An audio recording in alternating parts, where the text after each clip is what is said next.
कि बाल श्रम को मुक्त कराने में आप सभी सदस्यगण पूर्णतः योगदान देंगे। हम एक नई उमंग, नई ऊर्जा, नई सोच के आधार पर संसद की कार्यवाही शुरू करेंगे। मैं माननीय मंत्री महोदय से आग्रह करूंगा कि वह सदन को संबोधित करें।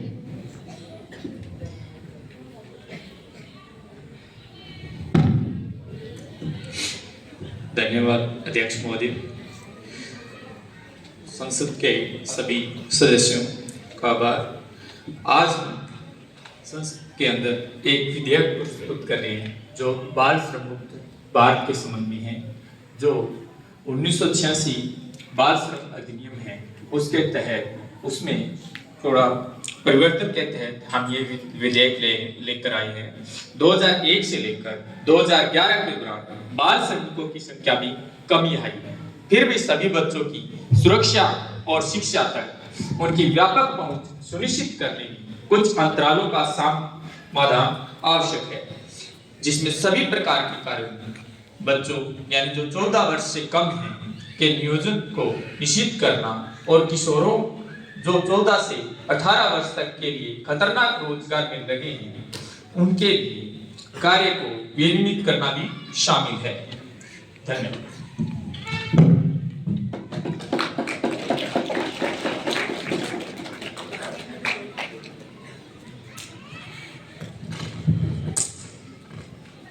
विधेयक संसदीय समिति में जाता है।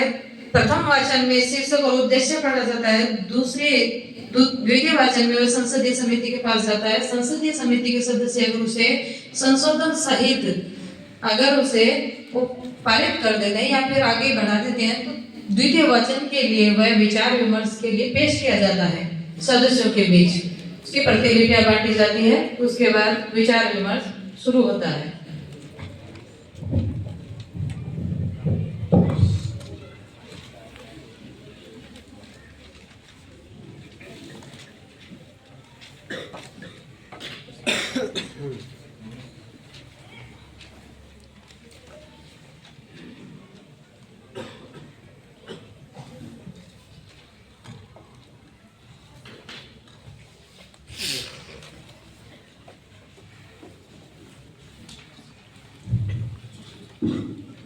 जी महोदय, आप अपना प्रश्न सदन के समक्ष प्रस्तावित कर सकते हैं।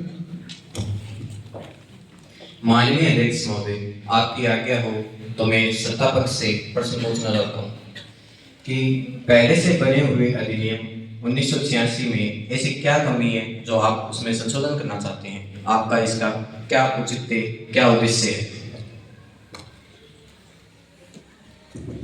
अध्यक्ष महोदय, मैं विपक्ष को ये बताना चाहूंगा कि जो 1986 का बाल श्रम अधिनियम है उसके तहत यानी कुछ खामियां हैं जिसको हमने देखा और उसमें सुधार करना चाहते हैं, जिसके तहत हमारा पहला जो दृष्टिकोण रहेगा यानी जो हमारा विजन रहेगा वो ये रहेगा कि सभी कार्यों में बाल श्रम और खतरनाक कार्यों में किशोर श्रम को पूर्णतः समाप्त करना और किशोर श्रम का विनियमन करना है।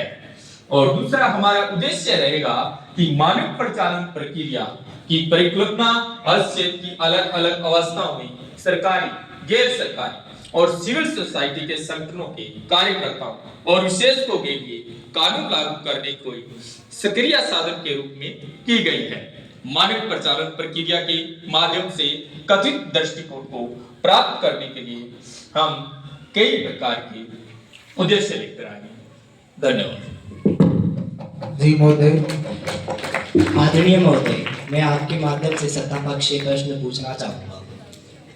बाल श्रम को प्रभावी बनाने के लिए आपने किस किस प्रकार की रूपरेखा तैयार की है तथा इसमें किस प्रकार के तथ्यों का संग्रहण किया गया है? माननीय सभापति महोदय, मैं आपके माध्यम से विपक्ष को इस बात से अवगत करवा देना चाहता हूं कि बाल श्रमिकों और खतरनाक कार्यों में लगे किशोर श्रमिकों को रोकने के लिए हमारी सरकार ने ग्राम स्तर से राष्ट्रीय स्तर तक प्रभावी योजना का निर्माण किया है। बाल श्रमिकों और खतरनाक कार्यों में लगाए किशोर श्रमिकों की पहचान, बचाव, पुनर्वास के लिए भी प्रभावी तंत्र स्थापित किए गए हैं। मनोरंजन संबंधी उद्योगों, खेलकूद संबंधी क्रियाकलापों में कार्यरत बच्चों के विनियमन के लिए भी तंत्रों की स्थापना की गई है। मैं विपक्ष को बता दूं कि बाल श्रमिकों और खतरनाक कार्यों में लगे किशोर श्रमिकों के सभी मामलों में न केवल कठोरता से जांच सुनिश्चित की जाएगी, बल्कि अपराधियों के विरुद्ध अभियोजन को भी बल दिया जाएगा। मैं सदन को इस बात से भी अवगत करवा देना चाहता हूं कि जिला स्तर, राज्य स्तर व केंद्रीय स्तर पर हमारी सरकार ने मॉनिटरिंग व उत्तरदायी तंत्रों को भी विकसित किया है। जी महोदय। माननीय सभापति महोदय, मैं सत्ता पक्ष से ये प्रश्न पूछना चाहता हूँ कि बाल और किशोर श्रमिक कौन है? हमें बाल श्रम को कानूनी तौर पर समझने के लिए आप क्या प्रावधान देंगे? माननीय अध्यक्ष महोदय, मैं आपके माध्यम से बाल और किशोर श्रमिक कौन है इनके बारे में विपक्ष को बताना चाहूँगा कि यदि किसी व्यवसाय या किसी प्रक्रिया में नियोजित बच्चे की उम्र 14 वर्ष या उससे कम है तो वह बाल श्रमिक है। जब 14 साल से कम उम्र के बच्चों से किसी भी प्रकार का शारीरिक या मानसिक मेहनत वाला काम करवाया जाता है जो उनकी पढ़ाई, स्वास्थ्य और विकास को नुकसान पहुंचाए, उसे बाल श्रम कहा जाता है। यह भारतीय कानून के अनुसार पूरी तरह अवैध है। इसके लिए बाल और किशोर श्रम अधिनियम 1986 के अधीन दंड का प्रावधान भी है जो अब लचीला पड़ गया है। जी महोदय। माननीय अध्यक्ष महोदय, मैं आपके माध्यम से सत्ता पक्ष से पूछना चाहूंगा कि यदि कोई बच्चा अपने परिवार या परिवार के उद्यम में उनकी सहायता करवाता है तो क्या वह बाल श्रम के अंतर्गत आएगा या नहीं आएगा? यदि वह बाल श्रम के अंतर्गत नहीं आएगा तो उसकी शर्तें क्या क्या होगी?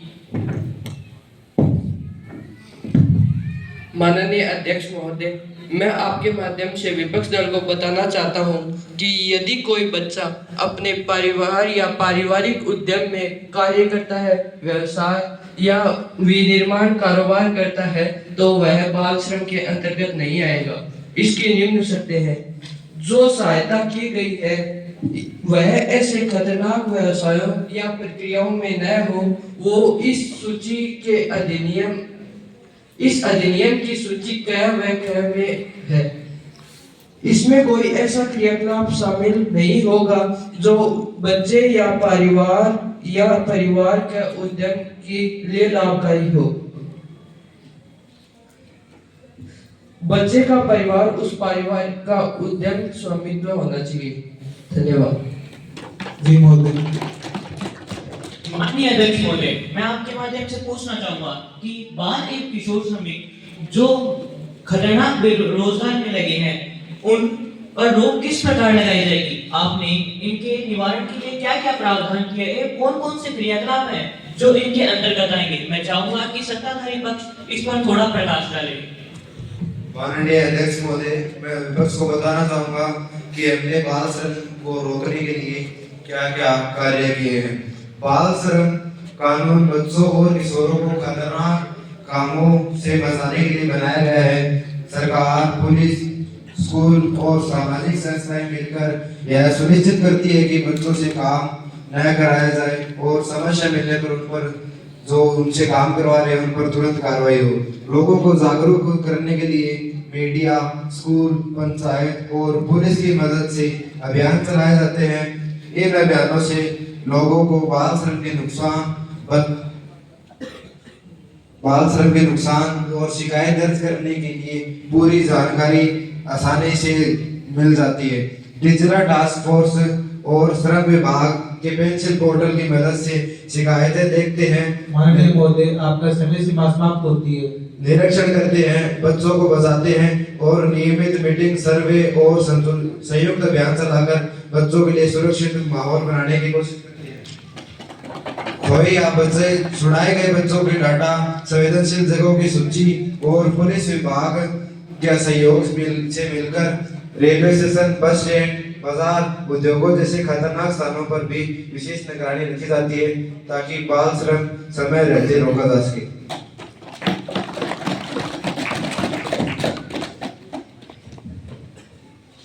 माननीय अध्यक्ष महोदय, मैं सरकार से यह जानना चाहता हूँ, अगर ऐसी स्थिति हो किसी श्रव्य माध्यम मनोरंजन कलाकार के रूप में कार्य जैसे विज्ञापन, फिल्म, टेलीविजन, इसमें बालक श्रमिक हो या नहीं हो? माननीय अध्यक्ष महोदय, मैं आपके माध्यम से विपक्ष को बता देना चाहता हूं कि इसमें आर्थिक लाभ के लिए किए जाने वाले सर्कस या गली मोहल्ले में आयोजित किए जाने वाले नाटकों में अभिनय शामिल नहीं होगा। इसमें निम्नलिखित ऐसे क्रियाकलाप शामिल होंगे जिसमें बच्चा स्वयं भाग ले रहा है। नाटक, सीरियस, किसी शो या समारोह का सूत्रधार, अन्य कलात्मक प्रस्तुतियां जिन्हें केंद्र सरकार अलग अलग मामलों में अनुमति प्रदान करती है। तो सरकार बताने की कृपा करेगी कलाकारों के अधिकारों, कार्य, समय, बीमा और सामाजिक सुरक्षा के लिए क्या क्या कदम उठाए जाएंगे? कार्य एक दिन में 5 घंटे से ज्यादा नहीं करवाया जाएगा। जारी करने की तारीख से 6 माह तक विधि नियम शामिल होगा। प्रत्येक प्रस्तुति के लिए अधिकतम 5 मंचों के लिए एक जिम्मेदार व्यक्ति विशेष शामिल होगा। बच्चों को शारीरिक और मानसिक स्वास्थ्य उपलब्ध करवाया जाएगा। पौष्टिक आहार भी उपलब्ध करवाया जाएगा। बच्चे को 27 दिन से अधिक लगातार कार्य नहीं करवाया जाएगा। बच्चे की कमाई का 20% बच्चे के नाम से किसी राष्ट्रीयकृत बैंक में डाला जाएगा और उसके वयस्क या 18 वर्ष की आयु होने के पश्चात उसके खाते में डाला जाएगा।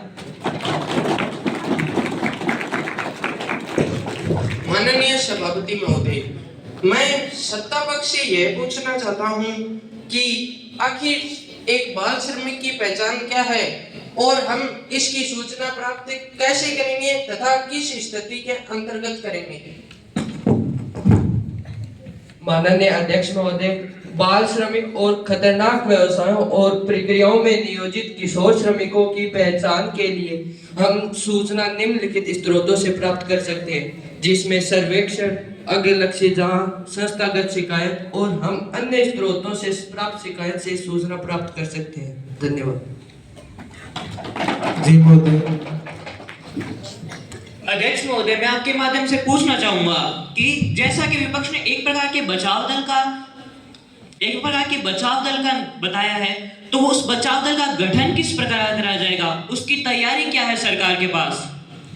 माननीय अध्यक्ष महोदय, मैं विपक्ष को बता देना चाहता हूं कि हमारी सरकार ने बचाव की तैयारी के लिए भोजन, पानी, वस्त्र, कंबल की उचित व्यवस्था की है। इसी के साथ प्राथमिक उपचार वाला चिकित्सा किट की भी व्यवस्था की है। निकटतम अस्पताल का हो सके तो नक्शा भी बनवाया जाएगा।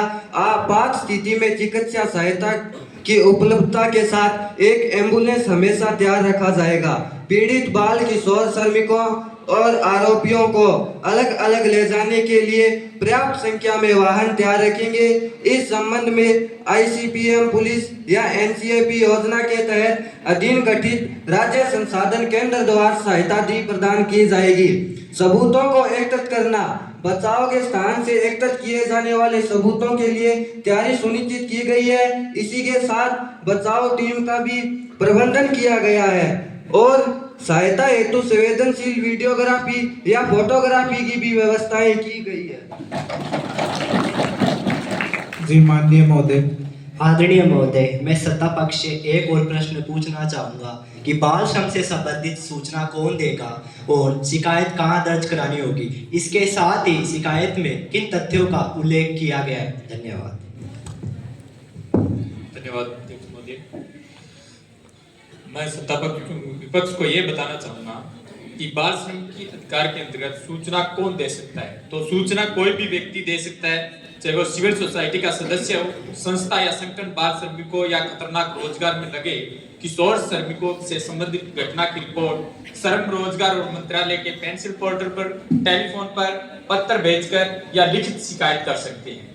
और शिकायत कहाँ दर्ज करनी है, तो शिकायत है वो पेंसिल पोर्टल पर शिकायत दर्ज कर सकते हैं। निजी पुलिस स्टेशन या जिला मजिस्ट्रेट के अधीन जिला कार्यबल, राज्य श्रम विभाग या चाइल्ड हेल्पलाइन नंबर 1098 जिला नोडल अधिकारी, यहाँ हम शिकायत दर्ज करवा सकते हैं। और इसका उल्लेख है हम कर सकते हैं कि जहां बाल और किशोर श्रमिक कार्य कर रहा है या कार्यस्थल का पता, नियोक्ता का नाम, संदिग्ध बाल किशोर श्रमिक का नाम, संभावित आयु और यदि संभव हो तो बाल और किशोर का एक चित्र या फोटो।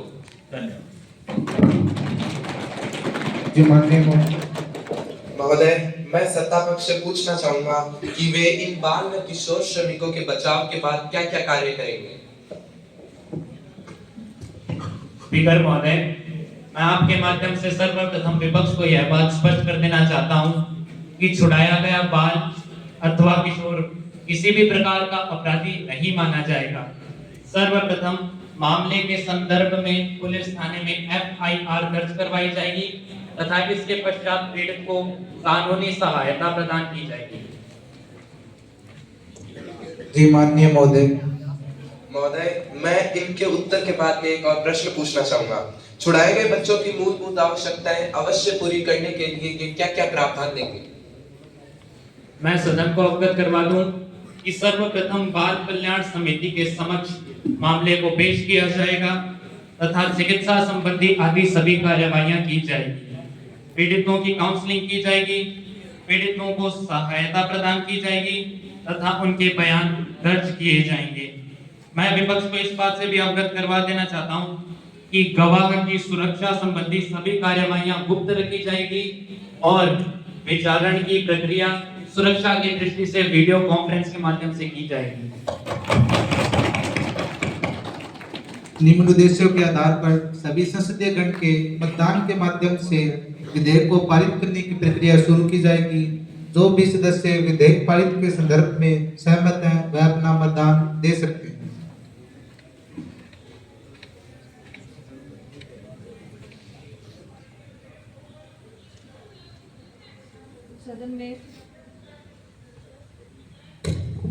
सदन में 2/3 बहुमत से ये संविधान संशोधन विधेयक है, तो ये उपस्थित का 2/3 बहुमत से ये संविधान संशोधन विधेयक पारित माना जाता है। इसी प्रक्रिया से ये राज्यसभा में जाएगा और राज्यसभा में विचार विमर्श के बाद तीनों वाचनों से गुजरते हुए और पारित हो जाएगा 2/3 बहुमत से। फिर राष्ट्रपति महोदय के पास वो हस्ताक्षर के लिए जाता है। उसके बाद राष्ट्रपति की अनुमति मिलने के बाद वो विधेयक पारित माना जाता है और भारत के राजपत्र में या गजट में प्रकाशित हो जाता है। विधेयक की प्रतिलिपि संसद के सभी सदस्यों को प्रस्तुत करवाई जाएगी।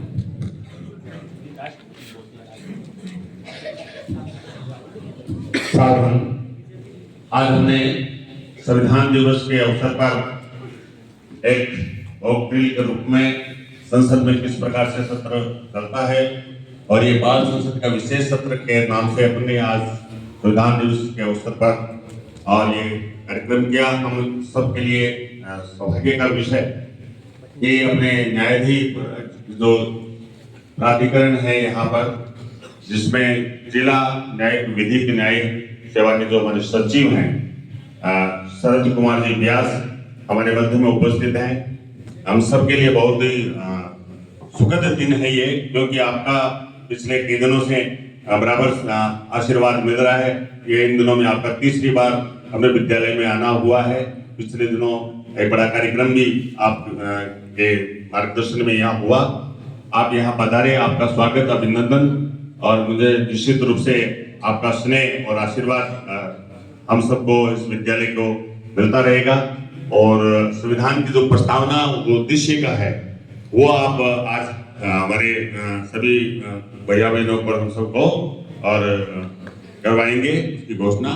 तो मैं आपसे आग्रह करूंगा कि आप संविधान के उद्देश्य का जो है वो सबके बच्चों के सामने और रखते हुए और हमें एक प्रकार से प्रतिज्ञा करवाएं।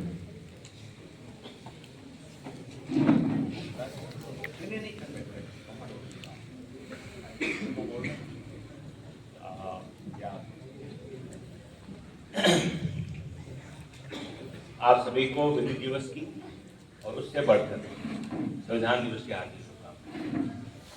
पहले इसको विधि दिवस के नाम से मनाया जाता था, फिर वर्तमान सरकार ने इसे बहुत अच्छा नाम दिया। ये नामकरण बड़ा सार्थक है। इसको नाम दिया संविधान दिवस। अच्छा, आप में से कोई बता सकता है कि इसको संविधान दिवस क्यों कहा जाता है? कोई बच्चा बताएगा इसको? संविधान बोलिए। क्योंकि इस दिन हमारे देश का संविधान अंगीकृत हुआ था। बहुत अंगीकृत, बहुत अच्छा। अच्छा,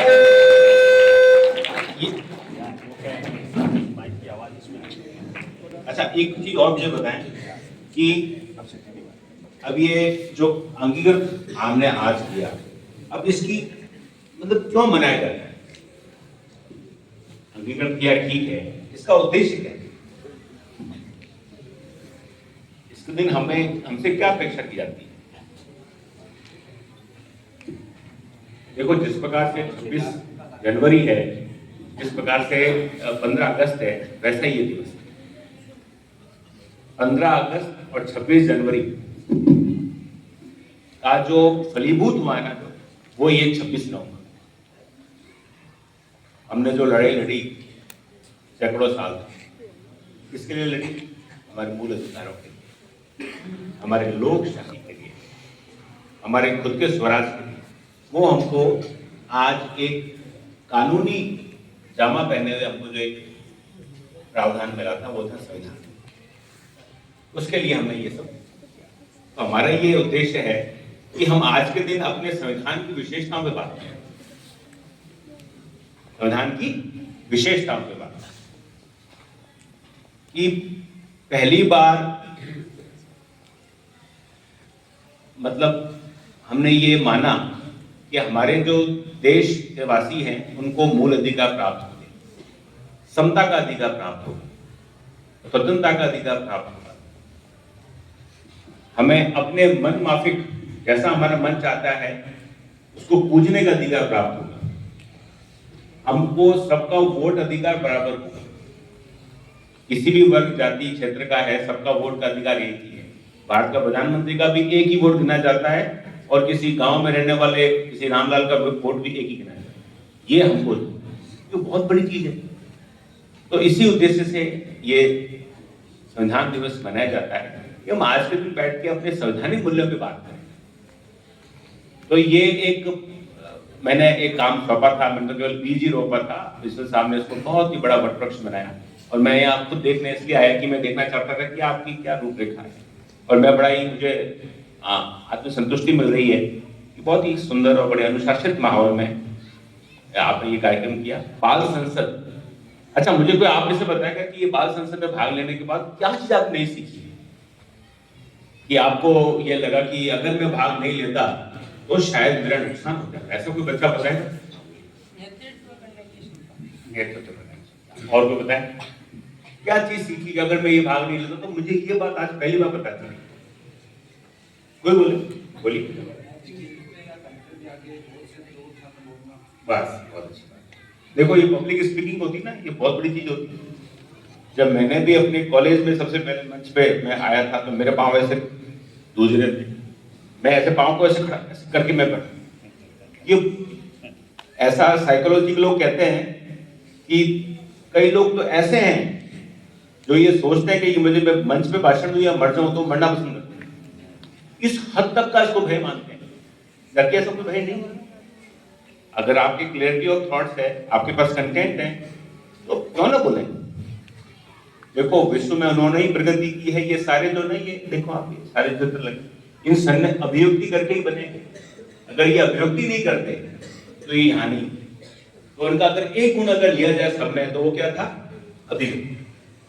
तो आप जैसे भी हैं, आपको अगर अभिव्यक्त करना आता है, चाहे वो गाकर, चाहे वो बोल के, चाहे अभिनय करके, कैसे भी, तो आपकी वैल्यू है, ये आपकी आउटपुट डिवाइस है।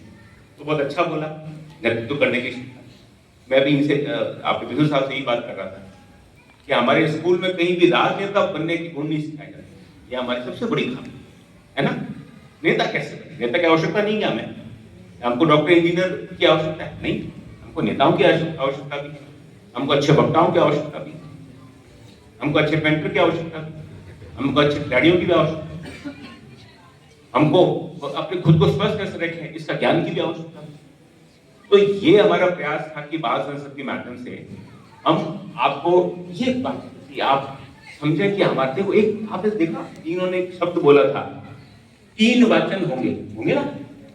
देखो एक तो बताऊं, आप में से अगर कोई बच्चा कानून पढ़ेगा ना तो कानून की एक सबसे बड़ी महत्वपूर्ण होती है, सबसे पहले आता है कि कानून की किताब में कोई भी चीज ऐसी नहीं है जिसका कि कोई जो निरर्थक हो। ऐसा कानून की किताब में कोई चीज ऐसी नहीं है। कानून की किताब में अगर कॉमा भी लगा है ना तो उसका भी कुछ सोच समझ के लगा। कानून की किताब में कुछ सर्वनाम भी उपयोग किया है कि इतने सारे सर्वनाम यूज कर सकते हैं, यही सर्वनाम क्यों यूज किया, इसका भी एक मतलब है, इसका भी एक निरुद्देश्य वो भी नहीं है। तो ये आप देखा 3 वाचन बोला ना आपने कि 3 वाचन करेंगे। 3 वाचन से मतलब समझते क्या है? इसके पीछे भी थोड़ी लंबी चौड़ी थोड़ी रही है, सैकड़ों साल का एक वैदिक इतिहास रहा है, उसके बाद जाके हमने ये अपनाया है कि 3 वाचन होने चाहिए। तो बच्चों ये भी आप अपनी जब आप जो पढ़ रहे हो ना, कोई भी चीज पढ़ रहे हो, आप एग्जाम की तैयारी कर रहे हो, आपको कोई थॉट आया है, उस थॉट को आपको अभिव्यक्त करना है, उसको कोई एक फलीभूत करना है, उसको किसी कंक्रीट रूप में लाना है, तो ये 3 वाचन जरूर करना। 3 वाचन पता है क्या होते हैं? इनके पीछे मंशा क्या है? इनके पीछे मंशा ये है साइकोलॉजिकल कंसेप्ट कि थीसिस, एंटीथेसिस और सिंथेसिस। थीसिस तो मतलब आपने इकट्ठा किया, अब उसमें अब आप ये सही है गलत है नहीं गलत है, वो ऐसा ये करेंगे तो वैसा होगा, ये करो वैसा होगा, ये होता है एंटीथेसिस। आप खुद के मन में बात करते हैं नहीं ऐसा, ये एंटीथेसिस, ये द्वितीय वाचन। और तीसरा वाचन सबसे महत्वपूर्ण होता है क्या? सिंथेसिस, परिष्कृत। तो ये परिष्कृत जो होता है ना, ये हमारे कानून की मंशा ये है कि 3 बार पढ़ेंगे, 3 बार इस पे बात करेंगे। हो सकता है कि पहले आपने कोई गाना सुना, आपने कोई कंसेप्ट समझा, आप यार ये तो बहुत अच्छी बात है, आप ये भूल ही गए कि आगे एक चीज और भी तो आपको गौर करनी है। आप उसी ख्याल में हो गया, इतनी अच्छी चीज उन्होंने गाई है, इतनी अच्छी चीज लिखी है, आपको पता ही नहीं अगले शब्द भी बहुत महत्वपूर्ण है। जब आप 3 बार पढ़ते हो ना, तब ऐसा माना जाता है कि आप उसकी संपूर्ण उसकी जो समग्र उसके बीच में जो मंशा है उसे आप समझ लेते हो। तो ये 3 वाचन वाला जो कंसेप्ट है हमारे पास संसद में बच्चे जरूर समझना, आगे अपनी पढ़ाई करो तो भी ये जरूर समझना। अच्छा, आप में से कोई ऐसा बच्चा जो कहेगा कि मैंने भाग क्यों नहीं लिया, मुझे लेना चाहिए, ऐसा कोई बच्चा बोलेगा? यार ये तो गलती करती मुझे भाग लेना, ऐसा कोई बच्चा बोलेगा? कोई ऐसा महसूस कर रहा है? यार मैं भी मंच पे आज नहीं बैठता। तो ये बच्चे तो पास हो गए जिन्होंने भाग लिया ना। अब ये बच्चे अगली बार, मैं श्योर हूं कि अगली बार ये और अच्छे से, जिन्होंने भी आज स्पेशली जो बोला है, जिन्होंने अपनी एक बच्चे ने बड़ा अच्छा एफर्टिकली बोला, मैं सुनता था, तो अब मैं चाहता हूं कि आप में से भी ऐसे बच्चे क्या मौका मिलता ही ऐसा तैयार, बस मौका मिलना चाहिए। मौका भी क्या भाग्यशाली को मिलता है, तो मौका मिले इसको छोड़ो मत। आज मुझे कितनी पढ़ाई करनी पड़ी यार, तब जो आपके सामने बोलने का मौका मिला है, आपको तो ऐसे मिल रहे। मैं सब बच्चों को ही कहता हूँ, मौका कभी मत छोड़ो। अभी तो छोटे बच्चे ऐसे कि आपके गलत उस पे प्रेजेंटेशन पे, पर बड़े होकर गलती करोगे तो पता नहीं पूरी दुनिया से, तो जो हंसने वाला कार्यक्रम पहले खत्म, आप पहले ही परिष्कृत हो जाओ। तो हमारा उद्देश्य ये था कि बाल संसद में जो ये बातें भी डेवलप और साथ साथ हमारे संवैधानिक मूल्य भी। अब मैं आपके बीच में संविधान के उद्देश्य का पढ़ूंगा। देखो मैं इसको शब्द क्या बोल रहा हूँ, उद्देश्य का। आपने पहली बार सुना होगा ना, तो प्रस्तावना बोलते हैं इसको, उद्देश्य का क्या बोलते हैं? अब देखो ये तो भारत का संविधान पूरा बन गया, करीब 2 साल 11 महीने तक लोग लगे रहते, 250 के अधिक जो हमारे संविधान सभा के सदस्य थे वो सब लगे रहे पूरे विश्व के। आई थिंक जूर के भी शायद होंगे, कोई नहीं होंगे, किसी को जानकारी, कोई क्षेत्र के भी कोई होंगे जो संविधान सभा में सदस्य होंगे। उन्होंने सारे अपने अपने फील्ड के मास्टर थे, उन्होंने एक एक प्रावधान पर विचार किया कि हमारा अगला देश कैसा, हमारा जो बनने वाला देश कैसा होगा, उसमें क्या प्रावधान डालें क्या न डालें, हम कौन सी चीज अमेरिका से लें, कौन सी चीज हम कनाडा से लें, और कौन सी चीज कनाडा से लेने के बाद उसकी क्या खामियां, उसमें क्या परिवर्तन करके डालें, इन सब के ऊपर बहुत डिटेल्ड डिस्कशन हुआ। उसके बाद में हमारा संविधान बना।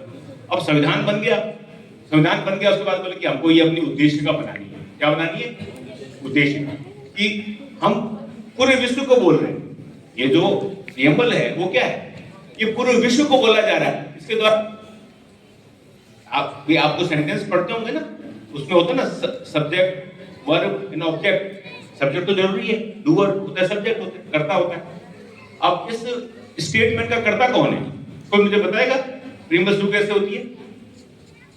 कोई बताएगा? पीछे भी लिख हाँ, इसमें कोई राजेंद्र बाबू जी का नाम नहीं है, कोई अंबेडकर जी का नाम नहीं, कोई नेहरू जी का नाम नहीं है, किसी व्यक्ति का नाम है। नाम किसका है? कौन बना रहा है? हम भारत के। हम भारत के लोग भारत को 5 टाइप की क्वालिटी दे रहे हैं, 5 टाइप की विशेषताएं दे रहे हैं। ये किसको कह रहे हैं? क्या किसको रहे हैं? ये सारे विश्व को कह रहे हैं, ये सोवियत संघ को कह रहे हैं, ये यूएनओ को कह रहे हैं, ये चाइना को बोल रहे हैं, यूएसओ को बोल रहे हैं, इंग्लैंड को बोल रहे हैं, इंग्लैंड जिस राष्ट्र है उसको बोल रहे हैं कि हम भारत के लोग भारत को संप्रभु, समाजवादी, पंथ निरपेक्ष, लोकतंत्रात्मक, गणराज्य, ये 5 क्वालिटी हमने अपने देश को दे दी है। सुन लो तुम, ये कहना चाहते हैं कि हम भारत के लोग भारत को एक संपूर्ण प्रभुत्व संपन्न, समाजवादी, पंथ निरपेक्ष, लोकतंत्रात्मक गणराज्य बनाने के लिए, और हम ये चाहते हैं कि हम अपने नागरिकों में 4 प्रकार की क्वालिटी डेवलप करें। कौन बोल रहे हैं ये? हम भारत के लोग, पूरे भारत की जनसंख्या है, हम भारत के लोग भारत को ये 5 क्वालिटी दे रहे हैं, और हम ये चाहते हैं कि हमारे जो नागरिक हैं उनमें ये 4 प्रकार की क्वालिटी, 4 प्रकार की उनको गुण हम देना चाहते हैं, 4 प्रकार की हम सिक्योरिटी देना चाहते हैं। पहला, समस्त नागरिकों को न्याय, कितने प्रकार का? 3 प्रकार, सामाजिक, आर्थिक और राजनीतिक, 3 प्रकार का न्याय हम सिक्योर करेंगे। विचार, अभिव्यक्ति, विश्वास, धर्म और उपासना की स्वतंत्रता। हम ये चाहते हैं कि हम ये सबको कह रहे हैं कि हम अपने भारतीय नागरिकों को 5 प्रकार की स्वतंत्रता देंगे कि वो जो चाहे अभिव्यक्त कर सकें, जो चाहे विश्वास, उनका विश्वास अगर किसी के प्रति है, चाहे वो बुद्ध के प्रति हो, चाहे वो कृष्ण के प्रति हो, चाहे वो किसी धर्म के प्रति हो, चाहे वो नास्तिक ही क्यों ना हो, उन सबके प्रति हम उनको विश्वास की स्वतंत्रता दे रहे हैं, धर्म की स्वतंत्रता दे रहे हैं, उपासना की स्वतंत्रता दे रहे हैं कि हम किस प्रकार से अपने पूजा किसको, ये भी, और हम उनको समता दे रहे हैं। क्या दे रहे हैं? समता। ये समानता नहीं है, जानना बच्चों। अब मैं इस बच्चे को अगर साथ में दौड़ाऊंगा तो लाजमी है कि ये जीतेगा। तो ये तो क्या सिमिलरिटी, समानता। हमने दी समता कि इसके साथ अगर दौड़ना है तो इसकी उम्र का बच्चा ही दौड़े। ये है समता, ये है समानता। समानता भी अन्याय कर देती है, तो समता।